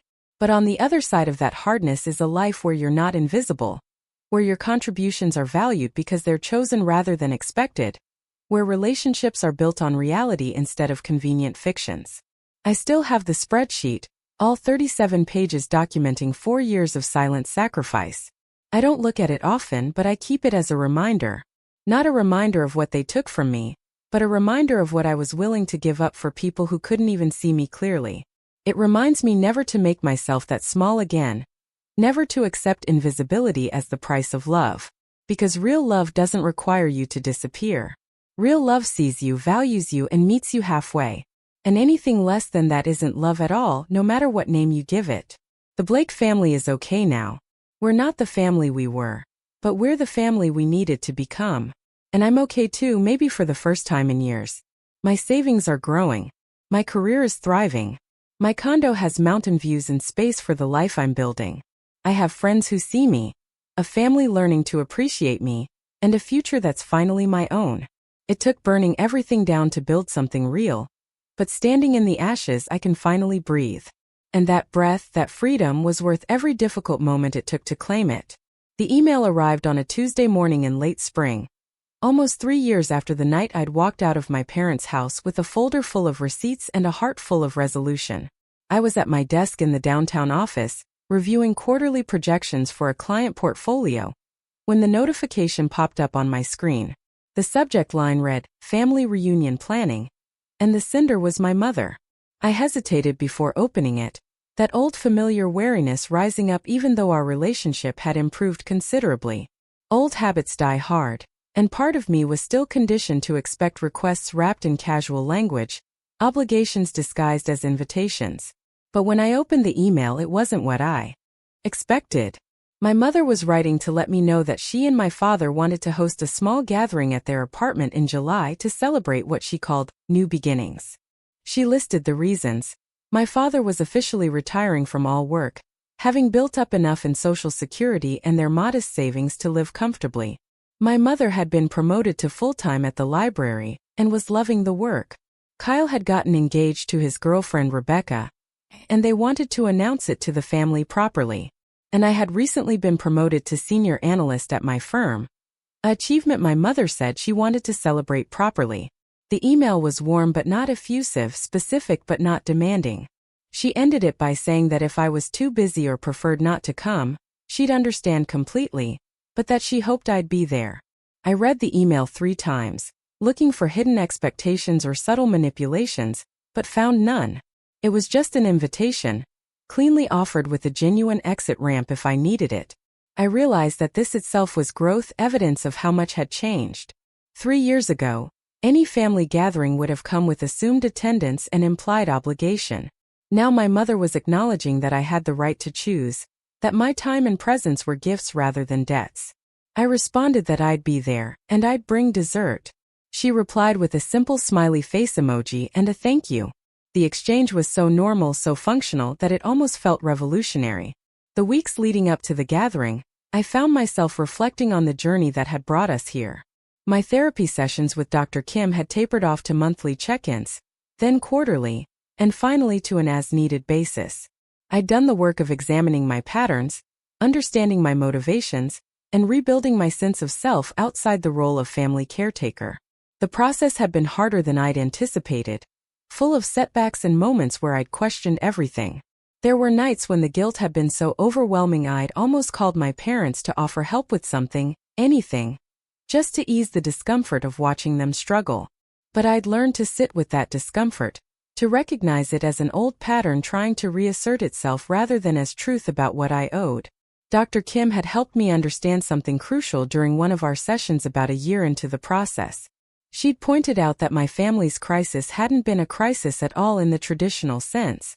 They hadn't been facing homelessness or starvation or medical emergencies that would have been catastrophic without intervention. They'd been facing the natural consequences of living beyond their means, of making choices without considering sustainability, of expecting someone else to handle the hard parts. My intervention hadn't saved them from disaster, she'd said. It had prevented them from experiencing the feedback that would have prompted change years earlier. I'd been buffering them from reality, and reality is often the only teacher that actually changes behavior. That realization had been both liberating and painful. Liberating because it meant I hadn't been cruel or neglectful in stepping back. Painful because it meant I'd wasted 4 years and over $200,000 on something that had ultimately hurt everyone involved, including the people I'd been trying to help. But Dr. Kim had reframed that too, pointing out that those 4 years had taught me lessons about boundaries and self-worth that I might never have learned otherwise. Sometimes, she'd said, we have to learn what doesn't work before we can figure out what does. My family had been my education in how not to love people. Now I was learning how to love them in ways that were actually sustainable. My career had flourished in the years since I'd stopped funneling every spare dollar into my family's expenses. With my finances stabilized, I'd been able to take professional development courses that had positioned me for advancement. The promotion to senior analyst had come with a significant raise and more autonomy over my projects. I was now mentoring junior analysts, teaching them the same rigorous analytical approach that had served me well. There was a certain irony in the fact that I'd become better at my job once I'd stopped treating my family's finances as a project I could solve through sheer force of will and spreadsheet management. I'd also finally started building the life I'd always claimed I wanted but never prioritized. The condo I'd bought was small but mine. A one-bedroom place in the Hawthorne district with hardwood floors and big windows that let in the filtered green light that makes Portland feel like living inside a forest. I'd furnished it slowly and intentionally, choosing pieces I actually liked rather than whatever was cheapest or most practical. My living room had a comfortable couch, a coffee table made from reclaimed wood, and shelves full of books I'd actually read rather than just displayed. The kitchen had real cooking equipment because I'd started experimenting with recipes, finding unexpected joy in the meditative process of chopping vegetables and watching ingredients transform. The hiking group I joined had become a consistent part of my social life. We went out most weekends, exploring trails throughout the Columbia River Gorge and the Cascades. I'd gotten in the best shape of my life, my body strong and capable in ways it hadn't been when I'd been too stressed and exhausted to think about exercise. More importantly, I'd made friends through the group, people who knew me only as Jordan the hiker, Jordan who always brought good snacks and could identify native plants and told terrible jokes at the summit. They didn't know about the family drama or the financial sacrifice or any of the history that had defined me for so long. With them, I was just myself, and that self turned out to be pretty good company. I'd also been dating, something that had felt impossible during the years of financial sacrifice. There'd been a few short relationships that hadn't worked out, but had taught me things about what I wanted and needed from a partner. Currently, I was seeing someone named Alex, a teacher I'd met through a friend of a friend at a dinner party. Alex was patient and funny and had their own complicated family history, which meant they understood boundaries in ways that felt mature and refreshing. We'd been together for 8 months, long enough that it felt substantial but not so long that I'd stopped being surprised by how easy it was. Easy in a good way, not in the way where someone isn't challenging you but in the way where you don't have to perform or prove yourself.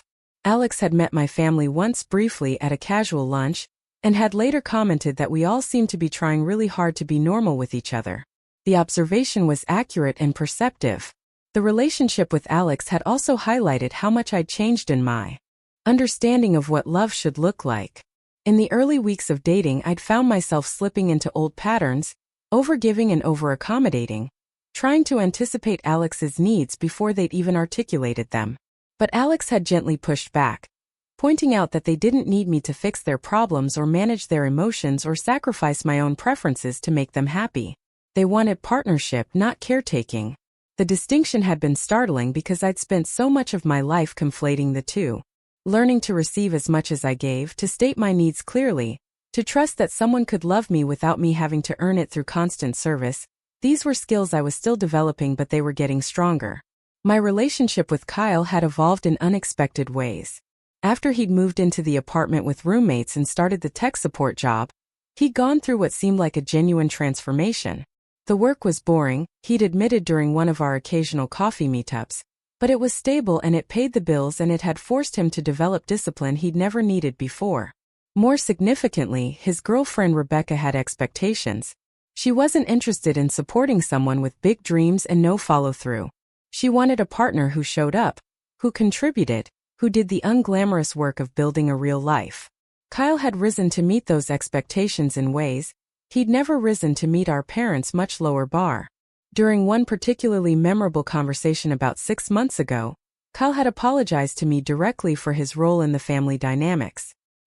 He'd said that he'd been willfully ignorant, choosing not to question where the money was coming from because knowing would have required him to change his behavior. He'd admitted that the group chat messages had been his way of justifying his own lack of contribution, projecting onto me the guilt he should have felt about himself.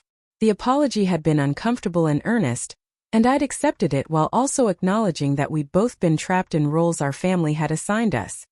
He was the golden child who could do no wrong. I was the responsible one who needed no support. Both roles had been damaging in different ways. Kyle's engagement to Rebecca felt like evidence of his growth.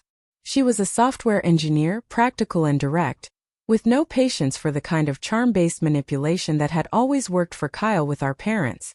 When he'd told me they were engaged, he'd also told me that Rebecca had insisted on couples counseling before she'd agreed to marriage. They were working through his avoidance patterns and her control issues, learning to communicate in ways that were honest rather than strategic. I liked Rebecca quite a bit, and I was cautiously optimistic about their chances. More than that, I was relieved that Kyle was building a life that didn't require anyone else to subsidize it. My father's retirement had been a significant milestone for their household. He'd worked the 2 part-time jobs for nearly 2 years, banking every possible dollar until he'd rebuilt a modest emergency fund and confirmed that Social Security plus their savings could cover their expenses. The day he'd called to tell me he was retiring, his voice had been different than I'd ever heard it, lighter somehow, like he'd set down a weight he'd been carrying for decades. He'd talked about plans to volunteer, maybe doing some mentoring for young people trying to start businesses, sharing the hard-won lessons from his own failures and recoveries. There was a humility in him now that hadn't been there before, an acknowledgement that he didn't have all the answers but he'd learned from his mistakes. My mother's journey had been perhaps the most visible. The library job had given her something she'd been missing for years, a sense of purpose and competence that didn't depend on managing a household or maintaining appearances. She'd started in circulation, checking books in and out, but had quickly moved into programming, developing community events and book clubs. She discovered a talent for connecting with patrons, especially older adults and immigrants working on English language skills. The work wasn't glamorous or high-paying, but it filled something in her that had been empty. She'd also started painting again, something she'd done as a young woman but had abandoned decades ago. Her apartment had several of her pieces on the walls now, watercolor landscapes of Portland scenes that were quite good. More significantly, my mother had started therapy of her own about a year after our confrontation.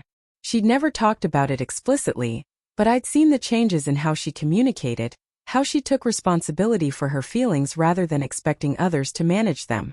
She'd apologized multiple times over the years for specific things, not in the general way people apologize to smooth things over but in the detailed way that showed she'd thought deeply about her impact.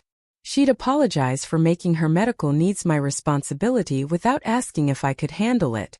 She'd apologize for the group chat messages and for creating a narrative where I was the problem. She'd apologize for not protecting me from the golden child dynamic with Kyle. Each apology had been specific and accountable, and they'd added up to something that felt like genuine change. The family dinners had resumed about a year after the confrontation, but they were different now. They happened once a month instead of every week, giving everyone space to have their own lives. The food was simpler, often potluck style where everyone contributed something. The conversations were more balanced, with genuine interest in everyone's lives rather than the Kyle-focused dynamic of before. We talked about books my mother had discovered at the library, about my father's volunteer work, about Kyle's wedding planning, about my hiking trips and career developments. There was laughter and sometimes disagreement, but it felt real in a way our family gatherings never had before. We were relating to each other as whole people rather than as characters playing predetermined roles. There had been one significant test of the new boundaries about 18 months after the confrontation. My mother had needed a minor surgery, something related to her chronic back issues, and the costs were going to be high even with insurance. My father had called me, not to ask for money but to let me know what was happening, and I'd heard the stress in his voice. The old Jordan would have immediately offered to pay. The new Jordan had sat with the discomfort, talked it through with Dr. Kim and with Alex and made a different choice. I'd offered to help them research payment plans and financial assistance programs, and I'd spent several hours on the phone with hospital billing departments advocating on their behalf. But I hadn't paid the bills directly. They'd ended up on a payment plan that stretched the costs over 2 years, and they'd managed it by cutting other expenses and my father taking some extra consulting work for a few months. It hadn't been easy for them, but they'd done it. And crucially, they hadn't resented me for not swooping in to fix it. That moment had been pivotal for me, proof that I could help without enabling, that I could show love through support rather than through money. It had also shown my parents that I meant what I'd said about boundaries, that this wasn't a temporary stance I'd eventually abandon. We were in a new paradigm and everyone had to adjust to it. The adjustment had been painful at times, but it had also been necessary. Our relationships were stronger now precisely because they were more honest, built on what we could authentically give rather than on obligation and resentment. As July approached and the gathering date neared, I found myself looking forward to it in a way I wouldn't have thought possible 3 years ago. Family events used to fill me with dread, knowing I'd spend the evening being ignored while everyone fawned over Kyle, eating food I'd indirectly paid for while being called a leech behind my back.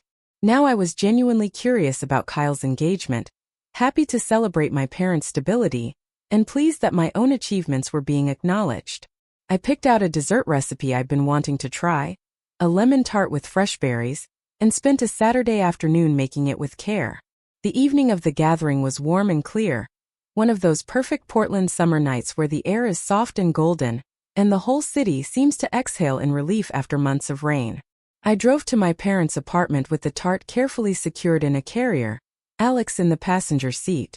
We'd agreed that Alex would come for just the first hour, enough to show support but not so long that it would be overwhelming for anyone. Alex understood that these family events still required emotional energy from me, and they were respectful of that without making it a big deal. When we arrived, the apartment was full of light and voices.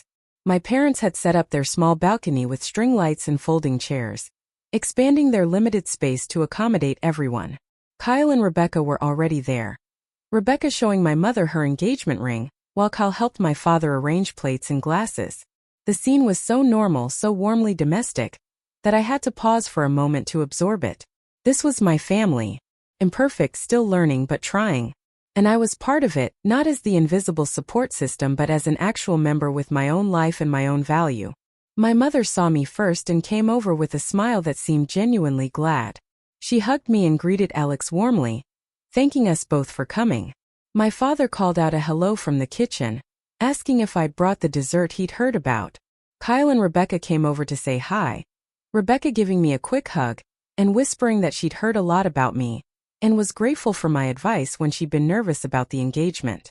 The whole greeting process was easy and natural. No awkwardness or tension, just family saying hello. We spent the first hour eating and talking on the balcony, the conversation flowing easily between topics. Rebecca told the story of Kyle's proposal, which had involved a hiking trail and a completely unprepared Kyle who'd apparently picked the steepest trail in the gorge without considering that it's hard to give a romantic speech when you're gasping for air. We all laughed, including Kyle, who seemed able to laugh at himself in ways he couldn't have before. My mother talked about a poetry workshop she was planning at the library, excited about bringing in local writers. My father showed us photos from his volunteer work, mentoring a young woman who was starting a catering business, and reminding him why he'd loved his work before everything fell apart. When Alex left after an hour as we'd planned, my mother walked them to the door and I overheard her saying something about how good it was to see me happy, how she could tell Alex was special. The comment caught me off guard because it was perceptive and kind, focused on my well-being, rather than on extracting information or passing judgment. When my mother came back to the balcony, she squeezed my shoulder as she passed, a small gesture of affection that felt earned rather than assumed.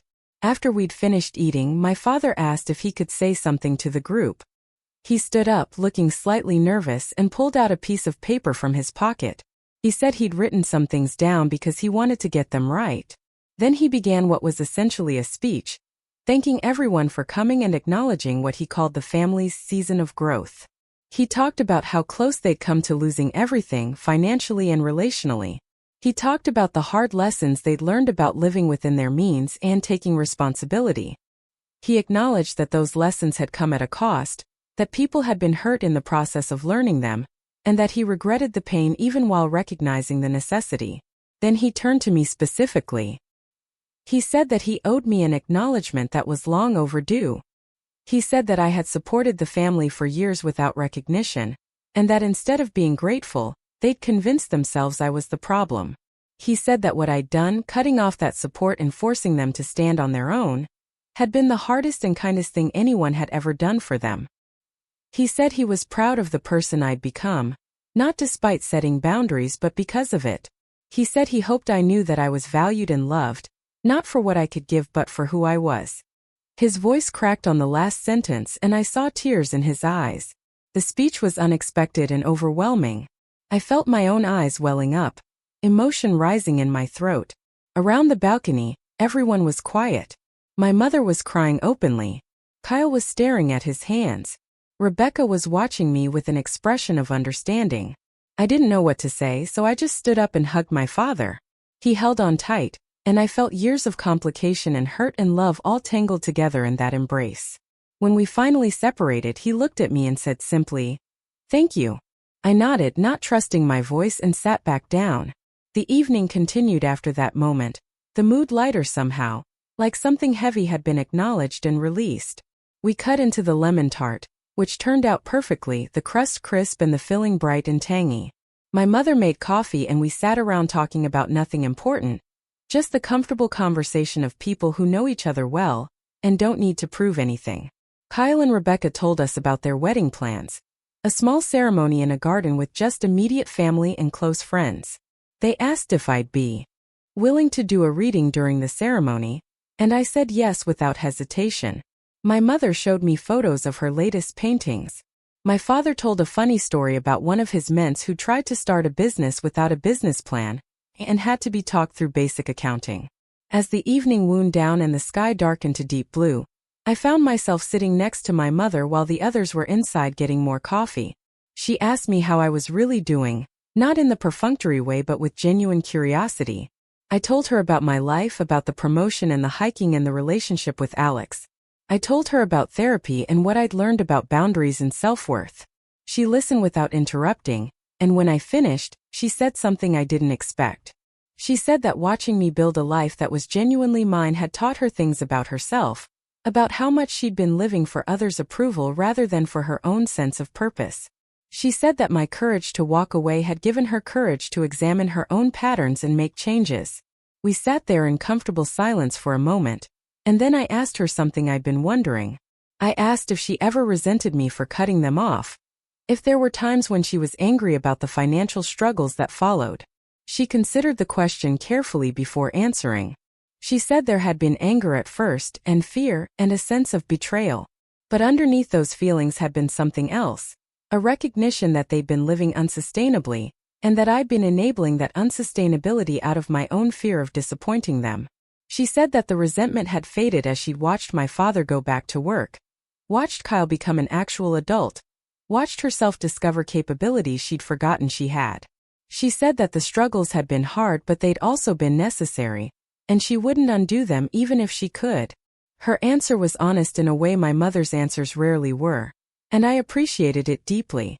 I told her that I'd been afraid of losing the family entirely, that setting boundaries had felt like choosing between being true to myself and being connected to the people I loved. She nodded and said that maybe that was a false choice, that real connection required truth even when truth was uncomfortable. She said that our family now felt more solid to her than it had when everything seemed fine on the surface, because now the foundation was honest. We were building on reality rather than on the fantasy that we could maintain an unsustainable lifestyle indefinitely. When I finally left that night, driving home through quiet Portland streets with a container of leftovers my mother had insisted I take, I felt something I hadn't felt about my family in years. I felt peaceful. Not ecstatic or vindicated or triumphant, just quietly, deeply peaceful. The evening had been proof that the hard work had mattered, that the boundaries I'd set had created space for something healthier to grow. My family would never be perfect, and neither would I. We'd probably still have conflicts and misunderstandings and moments where old patterns tried to reassert themselves. But we were learning, all of us, how to be whole people in relationship with each other rather than playing roles in a dysfunctional system. Over the following months, life continued to unfold in ways that felt increasingly stable and good. Alex and I moved in together, a decision that felt significant but not scary, natural progression rather than forced milestone. The combined finances meant I could finally start seriously building wealth rather than just recovering from years of depletion.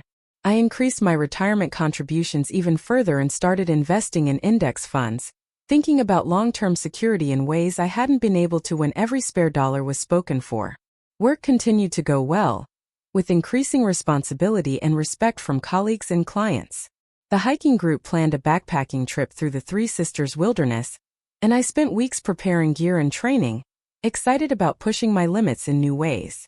Kyle and Rebecca got married in September in a ceremony that was small and sweet and remarkably drama-free. Kyle asked me to say a few words during the reception, and I talked about growth and second chances and the courage it takes to become someone new. I meant it for Kyle, but I also meant it for myself, for all of us who'd been stuck in old patterns and found ways to break free. Rebecca's family was there, warm and functional in ways that made me see what Kyle had been missing, what we'd all been missing. After the wedding, Rebecca pulled me aside and thanked me for whatever I'd done to help Kyle grow up. She said she knew there was history there that wasn't hers to know, but she could see that I'd been important in his transformation. I appreciated the acknowledgement even though I wasn't sure I deserved it. Kyle had done his own work. I just stopped preventing him from having to. My parents continued to stabilize and even thrive in their new circumstances. My father's volunteer work had expanded to include teaching workshops on small business finance, drawing on both his successes and his failures to help others avoid similar pitfalls. My mother had been asked to coordinate volunteer programs at the library system, a promotion of sorts that came with more responsibility and a small increase in pay. They'd started traveling modestly, taking weekend trips to the coast and to Seattle, enjoying their freedom from financial crisis. They sent me photos from these trips, looking relaxed and happy in ways I hadn't seen in years. The monthly family dinners continued, sometimes at their place, sometimes at Kyle and Rebecca's apartment, occasionally at my place when I felt like hosting. These gatherings had become something I looked forward to rather than dreaded, opportunities to connect without obligation or resentment. We played board games and watched movies and argued good-naturedly about politics and restaurants and where to hike. We were becoming the family we'd always pretended to be. And the difference was that now it was real. On the 3-year anniversary of the confrontation, I found myself thinking about how far we'd all come. I pulled out the old spreadsheet, the 37-page document that had started everything. I hadn't looked at it in over a year. Reading through it now, I felt detached from the person who'd created it, the Jordan who'd been so depleted and invisible and desperate to be seen. That Jordan felt like someone I used to know rather than who I was now. The numbers were still staggering, over $200,000 over 4 years, but they'd lost their emotional charge. They were just data now, evidence of a chapter that had closed. I'd never asked my family to pay me back, and I never would. That money was gone, and trying to reclaim it would just create new resentment and obligation. Instead, I chose to see it as the cost of my education, expensive lessons in boundaries and self-worth, and the difference between enabling and helping. Some people pay for education with tuition. I paid with my savings account. The lessons had stuck, and that made them worthwhile even at a $250,000 price tag. I deleted the spreadsheet that day, removing it from my computer and from the cloud backups. I didn't need it anymore. It had served its purpose. These days, when people ask me about my family, I tell them we're close but it's complicated. That feels more honest than either extreme, pretending everything is perfect or declaring that we're irreparably broken. We're just people doing our best to love each other while also honoring ourselves. Some days that's easy and some days it's hard, but it's always honest. And honest, I've learned, is more important than easy. I think about the Jordan who stood in that conference room 3 years ago, seeing that group chat message and feeling the world crack open. I think about the courage it took to stop, to advocate for myself, To risk losing everything for the chance of building something real. That Jordan was terrified and angry and hurt, but that Jordan was also brave in ways I didn't fully appreciate at the time. Setting boundaries when you've never had them. Choosing yourself when you've always chosen others. These acts feel selfish in the moment, but they're actually the foundation of genuine connection. You can't love people authentically when you're erasing yourself to do it. You can only love from wholeness, and wholeness requires boundaries. If I could go back and talk to that Jordan in the conference room, I'd tell them that it's going to be okay. That the fear is real but the fear is not truth. That the family will survive and more than survive, they'll actually grow into versions of themselves that are more honest and capable. That you'll survive too, and you'll discover parts of yourself that have been buried under obligation. I'd tell them that setting the boundary is just the beginning. That the real work is learning to maintain it, to trust it, to believe you deserve it, even when guilt tries to convince you otherwise. I'd tell them that 3 years later, you'll be sitting in a condo you own, with a partner you love, with a family you actually enjoy spending time with, and you'll feel peaceful in ways you never thought possible. But I can't go back, so instead I try to pay forward what I learned. When colleagues talk about family obligations that sound suspiciously like the patterns I escaped, I share my story carefully. When friends express guilt about setting boundaries with demanding relatives, I remind them that love doesn't require self-destruction. When I mentor junior analysts at work, I talk about the importance of building sustainable systems, in finance and in life. The lessons from those 4 years of sacrifice and the 3 years of recovery have made me better at my job, better at my relationships, better at being human. The Blake family is still a work in progress. We probably always will be. But we're honest now and we're trying, and that's enough. My parents are building a retirement that's actually sustainable. Kyla's building a marriage on realistic foundations. I'm building a life that's genuinely mine. We're not the family we were. And we're not the family we pretended to be. We're the family we're becoming, and that's enough too.